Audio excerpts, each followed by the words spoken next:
Alex Burton, good morning, my friend. Good morning. How are you? Where are you out of? I'm normally in Boston, but I'm in Cape Cod right now with my family because my apartment was getting a little small with my roommate.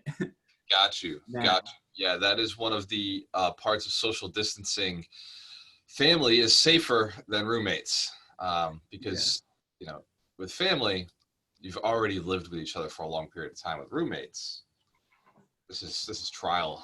I mean, what if it doesn't work out, man? What if somebody dies not from the COVID, but from just hanging out with each other? Shit. Oh How old are you, yeah. Alex? I know it's been something. Sorry, I couldn't quite hear what you said. The How camera. old are you? You're in Yeah. college right now?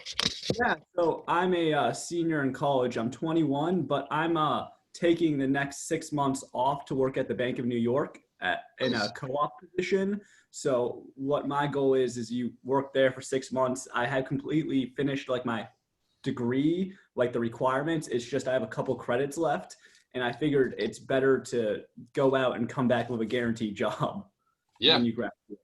And on doing that, I've really taken my real estate approach to two very different directions that I kind of think are funny. Where one of the things I do very well is I work with college kids who are heavily male dominated, say they want a party house, but Mm. they don't, you can't have X amount of undergrads in. So what I do is I go out with these groups. A lot of times are student organizations, and I find for how many people they want multifamily houses that you could have four apartments, but they all share a basement. They all share the same door. So instead of having the 4 or 5 undergrad law, you have to play around that. You have four different apartments, all one house. And in doing that, I've created a really interesting business for myself when it comes to rentals that I have these pretty big student groups just coming to me asking for this. And it's allowed me to just have these times where, if you rent one whole house out in Boston on Mission Hill, you're going at least $1,000 a head. There are sometimes 10 to 11 beds. And Right. for me, that's been a really good experience of how I could leverage my personal connections of where I am in college to my job at Round Room. And that was just this huge thing where I knew exactly I wanted to be an entrepreneur. I've always been trying to do things. And then a friend of mine who was older than me by 3 years, he was in college and he started buying houses. And he worked at my firm and he referred me. And now he's 23 and doing a 50-unit development uh, Nice.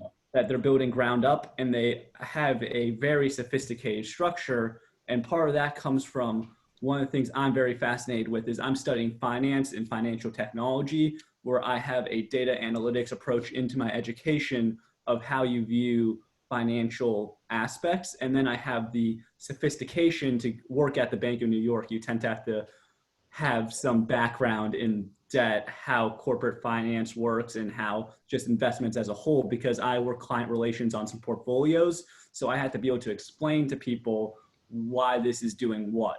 And for me, the going from the frat kids explaining to them what a lease is and what like these certain words mean to now going to these very sophisticated clients, it's been a great transition. And what I realize is I'm now able to pull the sophistication from a place like the Bank of New York and apply it to like micro real estate with myself. And I don't know if you saw some of the pitch decks I sent you, where my friends and I'm advising with them, are really doing some very incredible things in Fayetteville, North Carolina, where they're going into these areas with high level sophistication.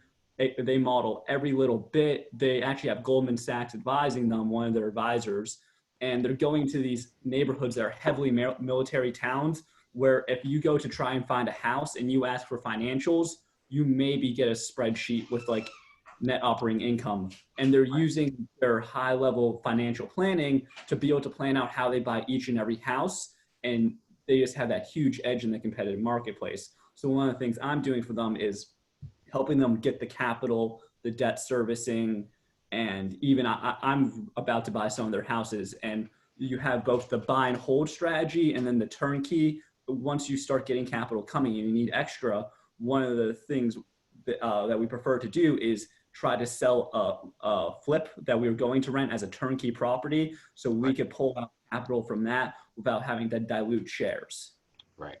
And Yeah. that's just kind of, now it's about trying to blend it, where what I really hope to do for myself is create, bring that sophistication level of private equity and real estate to the college student rental market, where I want to buy up student housing in a very sophisticated manner and have everything planned out, and then be able to put clients in that I know.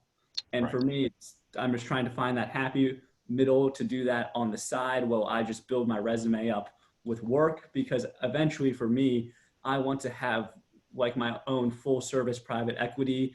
I'm starting to study for my Series 63, Series 7, and CFA, because that's really where I want to be. And I want to provide holistic financial solutions that are based in real estate, but also when it comes to retirement planning in a wide form of securities. Right. Yeah, Alex, I like it. So 21 years old, what college did you say you went to? Which one was it? Northeastern. Northeastern. Yeah. I've So actually jumped around. I started at community college, then I went to state school. Now I'm at Northeastern. nice. So I used to work at Johnson and Johnson. We had some of the students from Northeastern come in through their whatever it was, where you got to work and that counted as part of your semester. So I got to meet some of those Northeastern students, very intelligent kids, coming out with some great ideas. And this sounds like a viable solution to some of the issues that adults have as they're retiring, is not having cash, not having income sources, not having the right investment strategies. And you're providing through syndication the concept of basically being able to buy into student housing, which is a tough market to get into, right?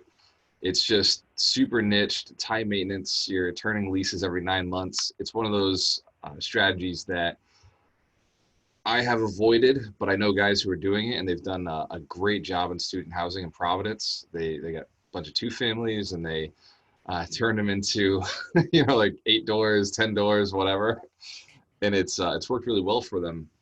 One of So, the great things, yeah, yep. one of the great things about Boston is sometimes when I do student housing, because of how many people come in, you could just I can rent things off at 6-month periods for just semesters, and I know there's going to be someone there.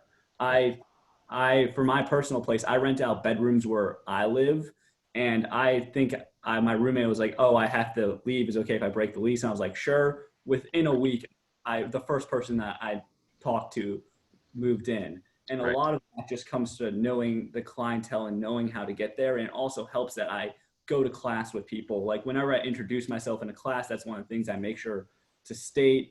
I make sure for, I would say my personal niche clientele within the student housing niche are a lot of times, heavily male dominated guys who are looking for a good place they can have a college time. And for Yeah. me, when I go to class, I'll introduce myself, like when you stand up and say that, just try to get it out there as much as possible. I have an Instagram account that I'm not very good at, but even if you get 5 likes, all that matters is one person saw it and they want to rent it. Yep. And for me, it's just pushing it as much as forward as possible and not stopping. Like during COVID, I started doing Zoom showings with people on YDL, where you could just go through the pictures and trying to innovate, find that way. Because a lot of times what people don't realize is it's really much easier to pitch a college kid on a rental that they'll have for a year than the majority of other people. And it tends to be 19 to 21-year-old guys don't notice certain things about apartments that They're willing to look it over. Yeah, overlook it. Yeah. So Alex, I gotta ask, you mentioned COVID already, and that was where my head went immediately was, we've noticed that a lot of students are going back home. They're not staying on Northeastern's campuses. They're not staying in their rentals. Parents are pulling them back, saving money. What are you seeing with your rentals right now? Do you have to push a little harder to get them rented out? Yeah. So what I'll say right now is I've rented a couple places, and what I'm noticing is definitely a lot slower. Like in my company chain, maybe it's 1 or 2 every couple of days for what gets rented, compared to if we were not in COVID right now, I'd be probably getting an email every hour or something that, oh, this was rented, this is not there. And right now that's completely slowed down. But what I'm noticing is that the landlords that are willing to go the extra mile and figure out 3D tours, figure out video tours, those are going so fast that Yeah. I have an issue where I'm trying to tell people, hey, there's only, yes, there's all these places available, but we can't get into there right now. We're not going to go walk into some person's house during a pandemic, Right. and the landlord's not giving us anything. So now, instead, say you have 100 properties in your database, maybe only 20 actually have those videos, and every real estate agent is going to try to find a house with videos for their clients. So those houses that are well put together on the internet become super competitive to get into at times. Mm-hmm. I had people, and we picked 2 places that we were getting everything ready to go, getting the co-signers and everything. And within the next day, both were gone. And they were very wonderful, like they were beautiful apartments. And that's the thing, that if you want to have that apartment that's both a bang for your buck and livable in for what you want to do, you will probably have to take that risk to do it. Otherwise, you're going to be stuck with, like, say in Fenway, those basement level apartments that you have car lights shining into you when you're trying to sleep, which not a lot of people want. And that's what I think really where the disconnection is, where it's so annoying how slow it's going, but then there's that hyper competitiveness for those 20 really prime units. Yeah, absolutely. It's definitely definitely an interesting niche. There's definitely some trickiness to it. I've got to ask. So, I know you probably said this already. Where are you working right now, or how are you? Where are the properties coming from? Are you a licensed agent, or are you working for a company that owns a bunch of property? Who are you leasing for currently? So for me, one of the things I did when I was a freshman in college was I got my real estate license. Nice. And that just makes it a lot easier because now I'm actually able to legally advise on projects, like when it comes to development. And now I have, because of that, I started working at Preview Properties, which is a great establishment. But with my job at Bank of New York, it's a bit more demanding than what they were giving me, because that's a place where you're very much your own entrepreneur. And I had someone who was a great mentor to me in Round Room Brokerage, Zach, who just helps me a lot with the little things that take an hour here, filling out all the paperwork, sending it in, making sure the co-signer's right. And he just knew, you can rent a bunch of places to Northeastern kids, but I want you to go out and do your job. Let me help you out. And now I'm at Round Room Brokerage. It's brand new and it's been terrific, every bit about it. And really my YGL is just a great resource. And I also have some connections with landlords who I just rented some places out. And because of that, occasionally I could just give them a call up and be like, do you have anything that is not in the system? I have this people, they have good co-signers, where we're going. And funny enough, that's actually brought me to like the investment sales pivot, where I really have no experience in selling, like trying to pitch a family home, but I have experience pitching apartments that are owned by people who are not living there. They're investment properties. Right. So now, after doing that for a bit, I now have this network of landlords who I've rented out their places for, who I'm close with when it comes to investment sales. And I actually have a property that is on sale right now. It's off market, and now it's just one of those things where the landlord doesn't really want to put it on market. He's an older guy. He doesn't want to have to deal with it. And I was like, let me help you to the side here. And that was going very well until COVID happens. People are don't quite have the same sureness that they want to buy a property. And it's also predominantly a value add. And the worry right now in Boston, just trying to get anything zoned. So right now I'm just trying to figure out where I could go with those places. And then I have always things that come in here and there. You tell someone about a place, they tell you, you happen to know someone. And that's really where the rentals brought me, where I saw myself doing that eventually, but I didn't see myself within 3 weeks of doing rentals. I had a a listing signed for me for $7.5 million, just Nice. because I was one of the few people where I don't really care about the time and the money I put in. I'm just going to show your place. Like if I like you and you're like someone who at least takes the time to talk to me, because some people can be kind of rude in real estate Oh yeah. at times, especially when you're going to In the people's world. in the world. In the world. Especially Real when you're estate, going, they're relatively nice. I like to say they're nicer or not in this game. they're nicer. When you're going to someone's home and they don't necessarily want you there or something, it can be there. And just when you're someone who at least answers my call and Yeah. gives me everything and, is like, oh, it's not a co-broke now. You help me. I'm going to do what I can to find the place. There was a rental for last summer that, I think I brought 20 clients over and the guy had a little too high rent. I got it rented. But what mattered for me was he gave me I knew now when it comes to his other listings, because that was one unit, it was like the one place he had left that no one could rent. I know the fact that I rented that, when he's going to be in the position to maybe get a sale, he will actually listen to me if I have someone. So that's really how I think of it. The rentals are, that short-term cash flow, which are really nice to be a college kid, rent a place for $2,000, make over $1,000 and do that in a day. But that's not really where I'm trying to stay. I'm trying to get into the investment sales side and go from there, working with heavy accredited investors. I love it.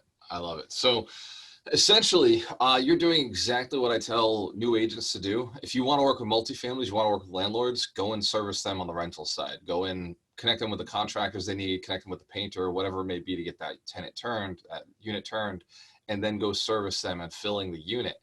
The agents that they'll answer the phone for are the agents who are getting them tenants, who are helping them, servicing them somehow or the other.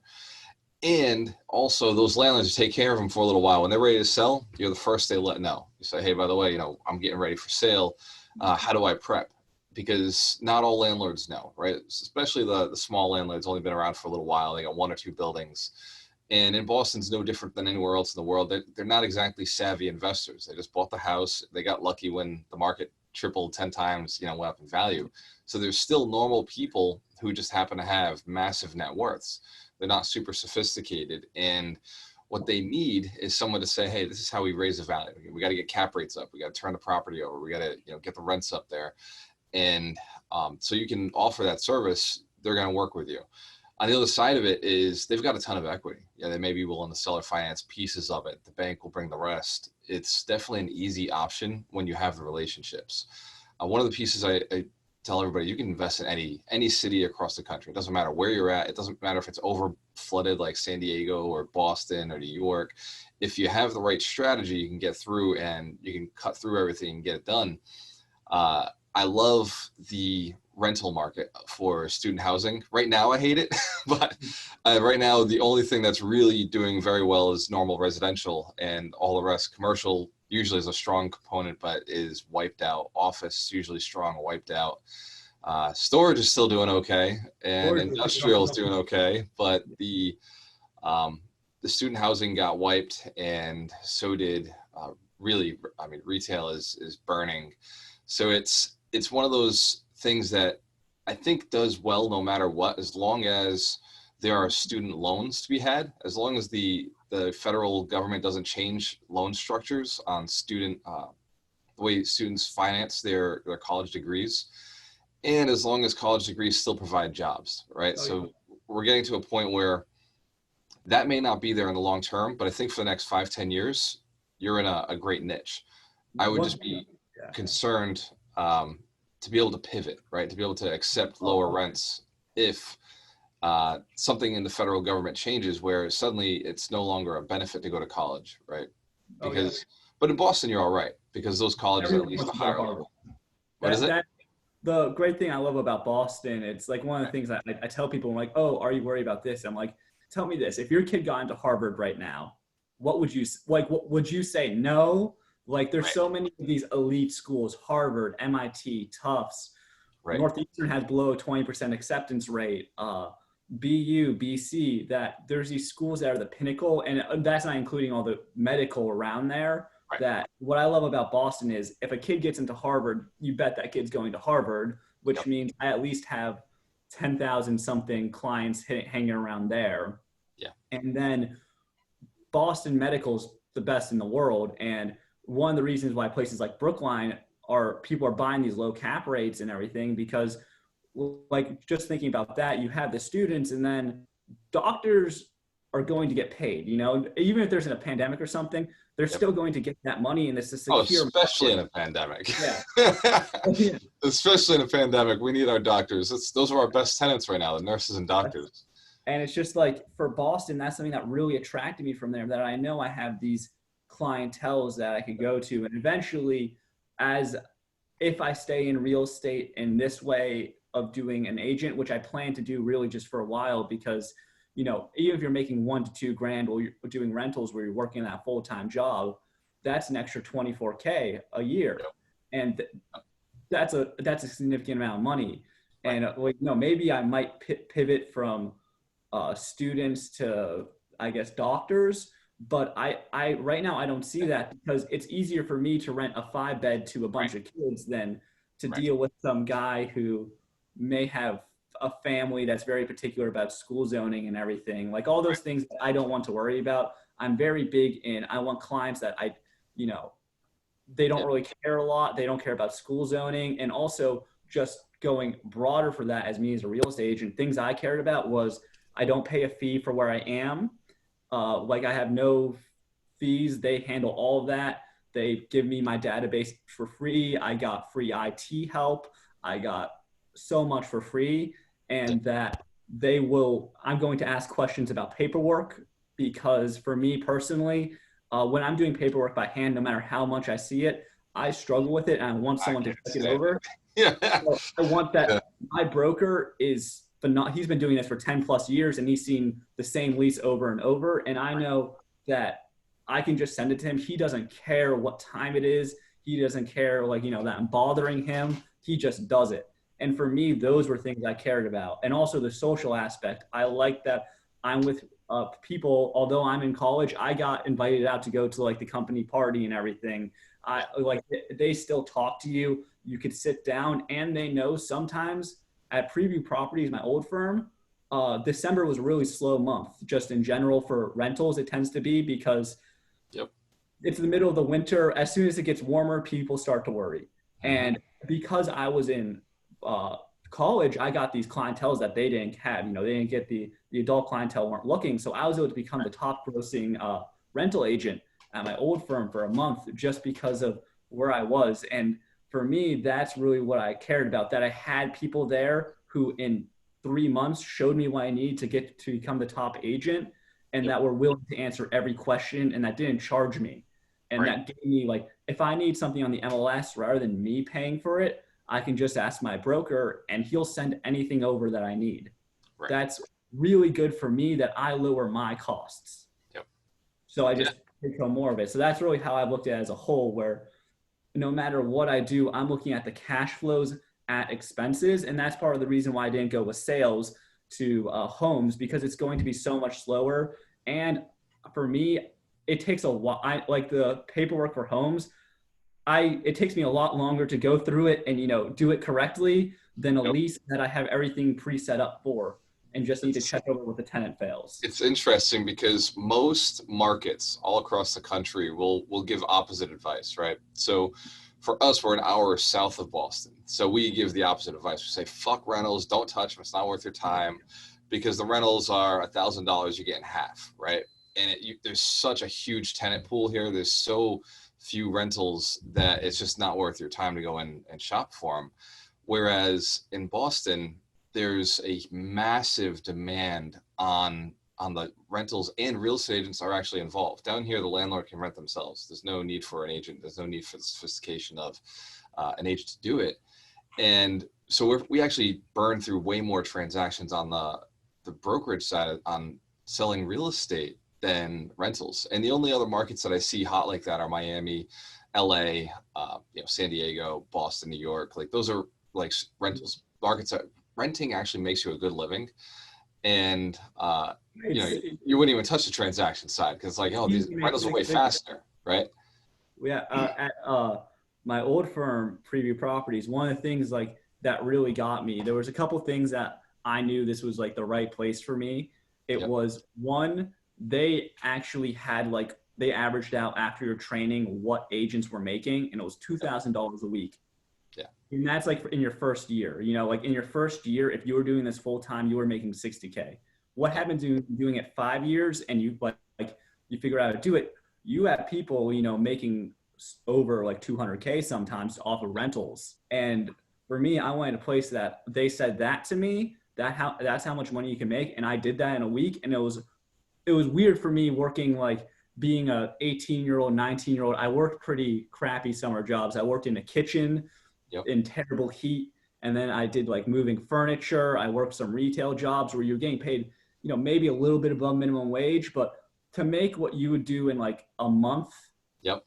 all at once in like one day, it just like had that epiphany like view for me that I realized so much of like what we were told to do and what you can't do wasn't really there. That whole thing about age and everything, for Yeah. me, being young gave me a new niche. And I'm so happy about that. And I was just, one of the things I'm doing is I push it. I'm part of the Northeastern Real Estate Club, and I just give every kid I can, I'll get them an interview at brokerage, any brokerage I know, I'll refer them to. I'll give them, like, I love Prep Agent for studying. I'll give them my discount code.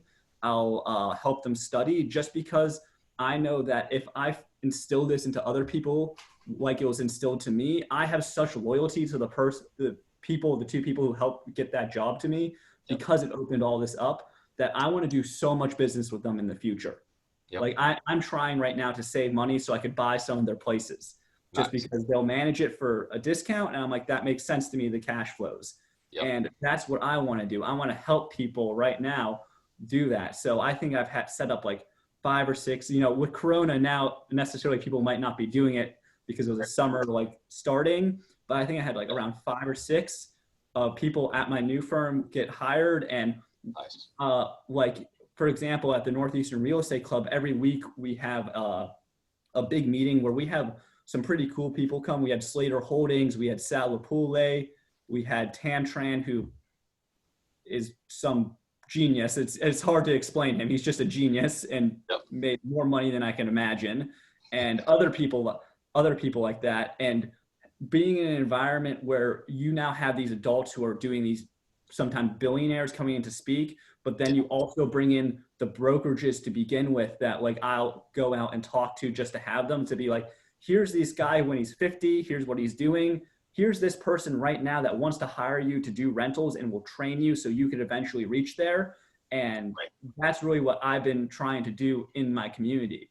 Yep. And I love that because just the fact that this has changed my life, how much like I've learned about investments on top of my finance degree. And then also having money to be able to go out and buy a house at like right when I go out of this. I'm waiting for Corona to get down a bit, and I have some markets that I'm looking at where I just want to start buying it. And you know, being in your early 20s and owning property, that's life changing. Yeah. There.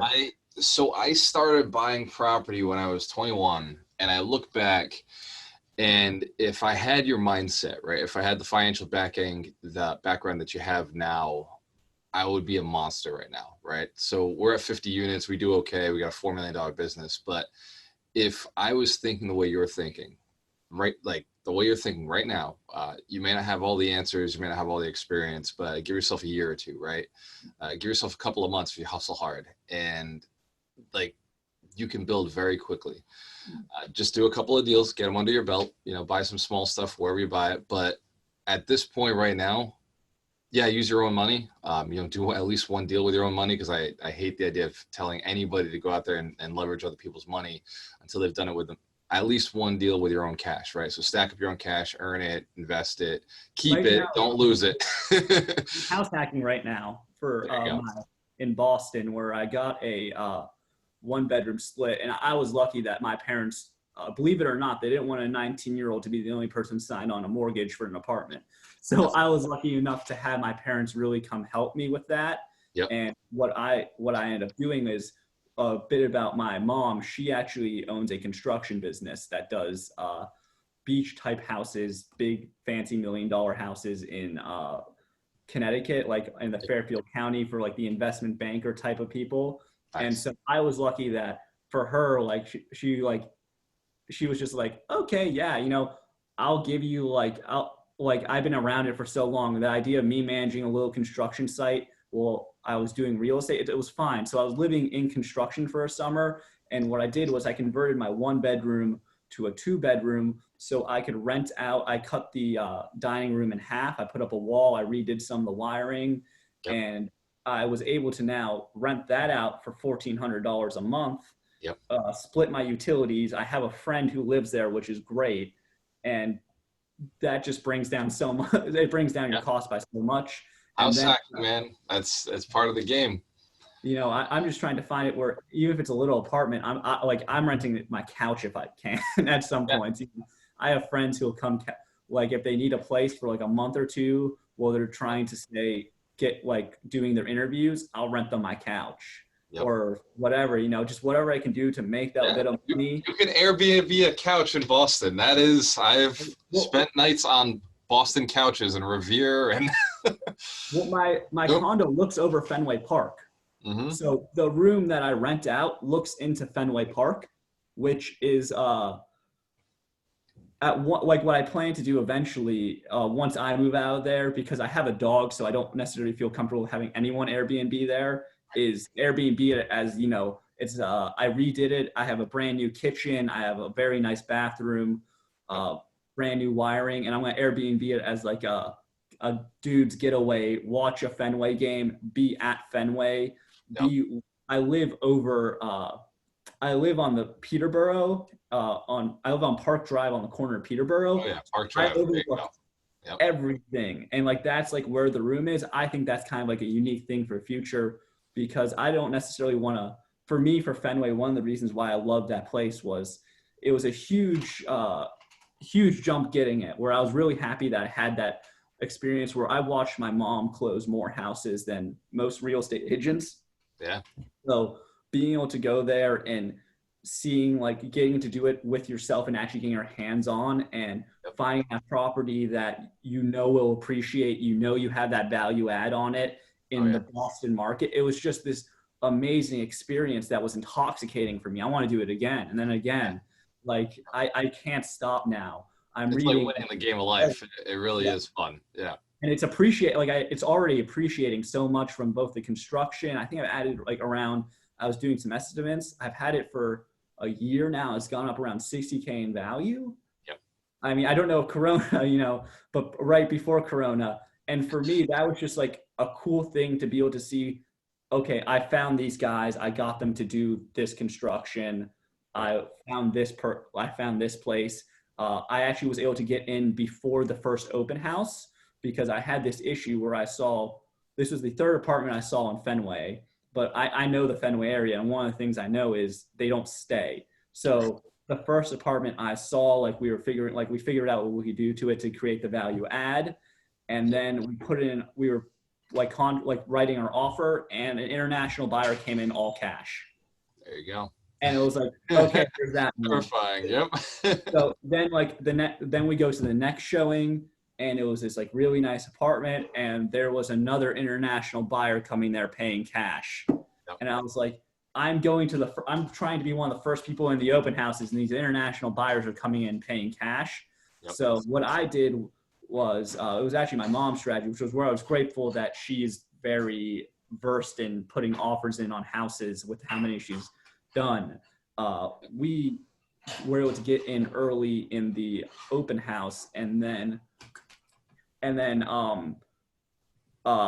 go from there to put an offer in before the open house even happened. And although we paid a bit of a premium from that above the listing price, what we were able to do was avoid the auction of this place because we knew exactly right when someone gets in there that we were going to probably run into another international buyer or two who are going to drive up the price and offer cash. Right. So it was just, figuring out how you could play the system, get ahead of everyone. And that for me was it's a game. It's really interesting. It is. That is the game. Alex, I've got another point I got to jump into, my friend. Thank you for all of this conversation. It has been fun. If you could give somebody your age advice right now, what would that advice be? What would that advice be? Oh, it will be Yeah. figure out future value of money equations and present value money of equations and look at that. And remember that interest is a thing. That's like what I'll say. There's this people don't understand how things work. And I think if you do that, you'll be better for everything because if you're going to school, I think it's kind of ironic. You go to school to get a job and you get a job to make money Right. and then you could go get this awesome medical job for say, which we definitely need, especially in pandemic. Yep. But I know kids who are in their very well through their medical schooling and Yep. they don't know anything about like how to manage a checkbook at all. And that's what I'll say. And have that baseline. So what you're doing for your own personal goal, you can at least have that education. And that's where I really think what separates like middle class and upper class a lot of times and who can get there. It's just that understanding of this really basic math. We're not even talking, we're talking algebra 1. We're talking your high school 9th grade math, if that. And I think understanding that will really set people ahead. I agree with you. I agree. If you just did the math on, if you just looked 10 years into the future, 20 years into the future, especially with all the inflation we're putting into the market right now with quantitative easing, right now, if you're not in gold or real estate, your money's going down in value. And I don't care how much you have, I don't care where you're sitting it, unless you have it in debt on an asset like real estate or gold, your money is going down in value and it's going to continue to go down in value. And with interest rates low, our real estate's going to continue to go up in value. So it's a very, very good time to be owning real estate. It's a very good time to be buying real estate. And everybody's looking for the crash. Yes, the crash is coming, but it's not coming this year. And this is not the crash. This is not our recession. So real estate has not been touched by it. And unfortunately, because I'm a buyer, right? I want it to fucking crash. But unfortunately, it is not here. We've just going through a little slowdown. Alex, that is some phenomenal advice. Thank you so much for your time, my friend. Let's stay in touch. I'm looking forward to what you're doing in the future. When you're a choice, I always work with the best. Thank you. Have a good day. You too. You too.